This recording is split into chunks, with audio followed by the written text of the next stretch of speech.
So we're continuing our conversation about the big story of the day, which is the aftermath of this moment right there, that assassination attempt on former President Donald Trump at a rally in Pennsylvania over the weekend. The political world turning upside down, and it's going to have big implications moving forward. So joining me now to talk more on the political climate is North Central College professor William Monk. Good morning to you. Good morning. Good to be with you. It's great to have you here. You know, just moments ago we were talking about the security measures and how things will definitely change moving forward, even with the conventions. But let's just talk about the political aspect of this. You know, as soon as this happened, you think JFK, you think about Abraham Lincoln, you think about even MLK. These aren't things that we see in modern America. No, I think that's a really good point. And this is the first assassination attempt, major assassination attempt on a president in the modern world, where we've got social media and the internet. And it is going to test our ability to respond accordingly, to respond in a meaningful, thoughtful way. I mean, I think right now the forces of misinformation and disinformation are out there. So this is a real challenge about how the country and how the democracy can handle an event like this and work its way through with all of these counter forces that are really going to try to undermine the truth and move things in a very dangerous direction. Yeah, and of course, it's unprecedented in modern times in terms of a president, but we just had that major travesty that took place at Nancy Pelosi's home with her husband. We also had Gabby Giffords in years before that. So do you think legislatively some measures will be proposed maybe to add more protection for lawmakers, or what do you think this will say moving forward in that realm? I think the first step is really thinking about the rhetoric, the language that we use. And the reality is political violence doesn't happen in a vacuum. It results from the language we use. And over the last decade or so, what we've seen is more demonization, more attacking the other, more turning your competitor into your enemy.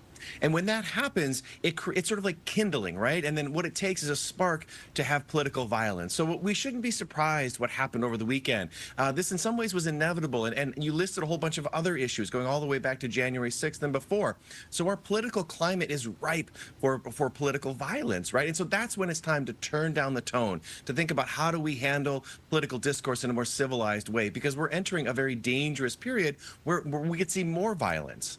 Yeah, it's so scary. Even when you think about, judges that have had things happen at their homes as well. So I guess there are larger questions as well, and conversations that should and will be had about gun control as well. Yeah, absolutely, right. And I think this will be interesting to watch to see what happens at the RNC. So this is really sort of the first big step.